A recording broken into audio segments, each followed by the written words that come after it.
Yeah, so let me start you off with this. We've talked a lot about your program this year, but going back to last year, we did a lot of topics and a lot of days of should Deion Sanders get a Power 5 job in college football? And I've always said, why not? I thought he was going to get hired by the SEC. He lands, though, with you guys. When you were going through this search and trying to build this from the ground up, when did you say to yourself, okay, we need Deion Sanders, and why did you think that?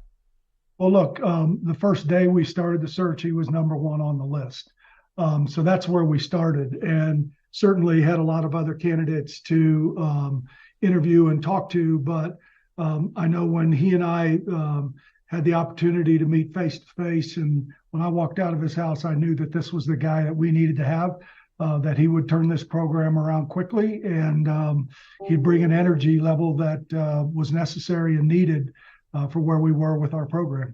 So it's a two-way street, as you know, just because, right, you want Coach Prime didn't necessarily mean that he wanted you guys. When did you feel, all right, it's going to take two to tango here, and now we're starting to dance a little bit? Yeah, look, I mean, I think we didn't talk a lot. A lot of people in these searches talk a lot, but we didn't talk a lot. He was really focused on what he wanted to do at Jackson State, and I respected that. A lot of text messages, and here's what the field looks like today, and here's the crowd that we have with a 1-7 team, and things like that. And we had some mutual friends that were helpful, and here we are. It's a beautiful campus. My sister a few years ago, along with her husband and now my niece, they moved to Centennial, so which is not that far from Boulder, as you know. But if someone, let's say, is listening to you for the first time and they know a lot about Colorado now, and they're like, oh, why should I want to come to school here? Why should I want to be a part of this athletic program? What would you tell them about the campus a little bit? Well, look, I mean, there's very few campuses that sit a mile and a half from the Rocky Mountains and have that backdrop. And, if you love outdoors and skiing and hiking and all the things that rafting and those kind of things, this is a great place. The climate's fantastic. You can get 4 seasons in one day here. That happens, but you can get snow and 2 days later it's gone. And, the summers are great, and the fall is beautiful, and the weather's great. So that's one thing. Then we've got this great institution that kind of sits in the foothills of the Rockies, and it's a great campus, great leadership, great academics, and it's a safe community, and it's a great place to live and to be. And this is my second time back here, and really happy where we are right now. So when you're building this, as Rick George, the AD of Colorado, joins us right now, I think there's a lot of people that just jump on this season and they forget where you guys were a year ago, only one win. I would imagine that you guys would have signed up for 4-4, but with how good of a start it was, 3-0, now some people are starting to doubt Colorado. Where is this program heading? So with that being said, I know that this is a successful season, regardless of how these final 4 games go. But how do you kind of look back at this season so far with some good and some bad as you go through a football season? Look, Coach and I have the same expectations, right? We both wanted to win every game. We wanted to dominate. We wanted to win. That's just who he is and who I am. Certainly feel good about where we are and where we're headed. This is just the start. I believe in what we're doing, and I believe in what Coach is doing. And this is just the start of something big, and I think the future is incredibly bright. And I'm looking forward to playing Oregon State this weekend and letting the chips fall where they may. But I know we're going to compete. We're going to get after it, and we're going to have a great sellout crowd. And every place we played this year, home or away, has been sold out, and that's kind of a testament to Coach Prime and the interest in him. And are there people that want us to fail? Of course. But there's also a lot of people that want us to succeed, and we're seeing that with viewership numbers and crowds that we're seeing every place that we play. So this is the question that I'm sure you've already been asked 9,000 times already this season, and it happens when you're winning and you're having this excitement like we're talking about, and it's a compliment to what you guys have done this year at Colorado. But how do you make sure that Coach Prime stays more than just a year or two, and he's here for a few years in Colorado? Look, we had before he got here, we had a really candid discussion about what Colorado was, what we had, what we didn't have. And I think having those discussions and trusting each other from the start's important. I think our relationship, we'll have those discussions about what are the needs that we have. And my job is to make sure that he has the resources necessary to win a national championship and to win a Big 12 championship next year and those kind of things. And so, I have high expectations that he'll be here for a while, and I would hope that he would be here for a long time because I think he'll set win records here and he'll do some things that haven't been done at Colorado in a long time. For you, I'm just wondering on a personal level, and I know that you could probably answer this question by saying a lot, but what have you really learned from Coach Prime just being around him for this past year or so? What I've learned is, he is who he is, and I embrace that. He's authentic. He's real.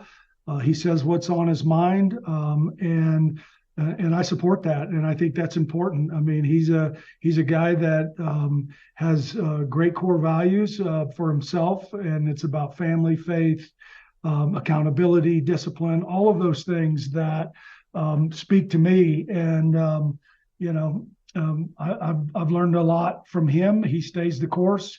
He addresses issues, good or bad, doesn't shy away from them, and I think that's important.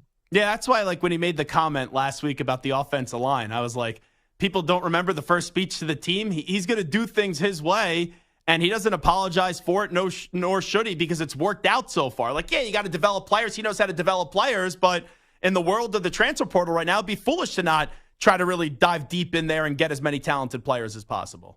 No, look, I mean, that was about the only thing that I was surprised at was his conversation with the team the first time. I was like, oh boy. That kind of set the tempo for where he was going, and I appreciate that. And there were some people that took offense to that, but that's who he is. He's a winner. He's going to win here.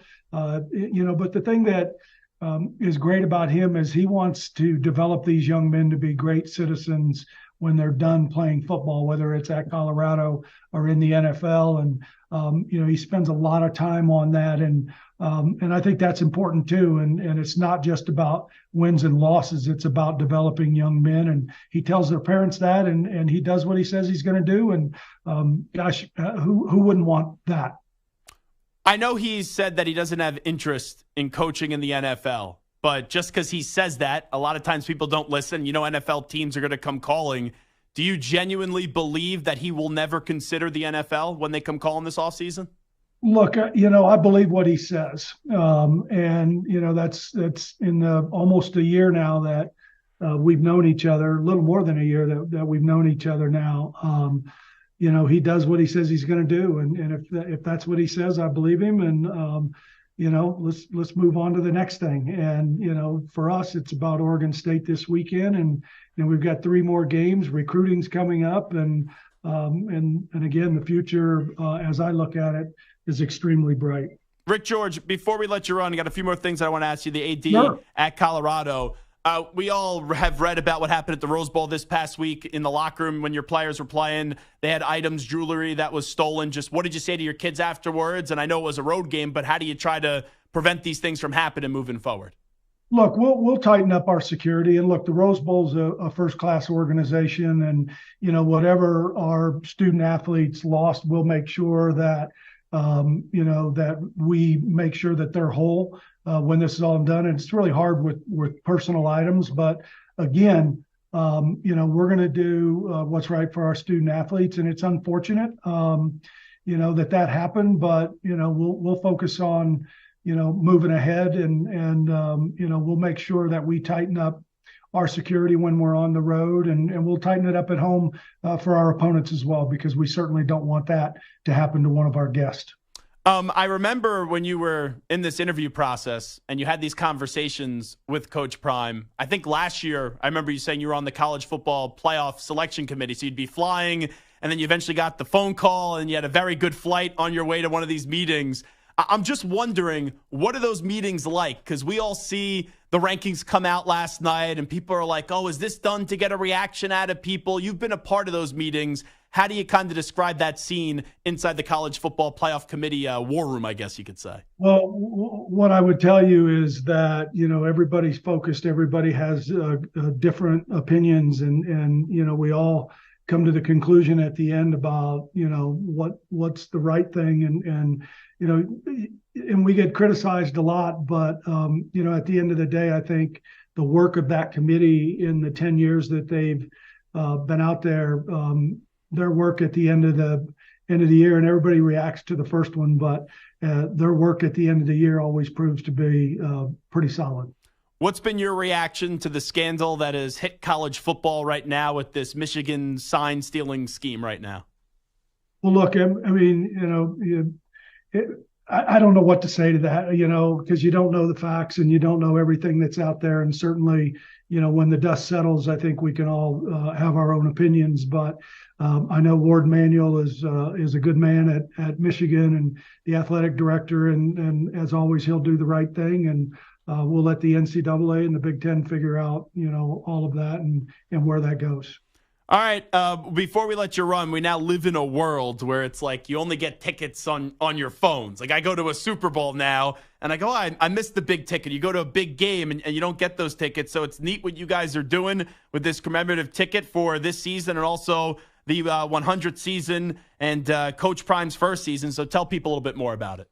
Well, there's the ticket right there. Oh, nice. That's the first one. So we have a different one for every game. And with it being the 100th year of Folsom Field and the beginning of Coach Prime era, we thought it was important to have a hard ticket that our fans could get.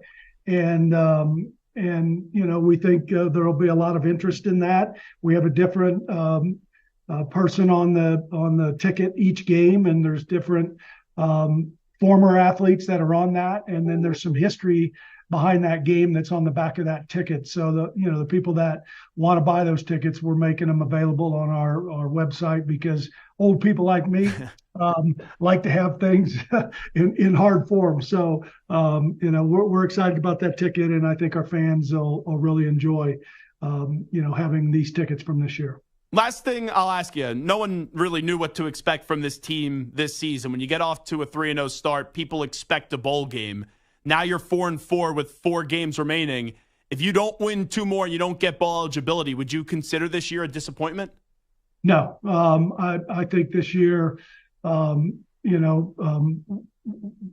brought a team together in a short period of time, and I think what he's done already has been significant.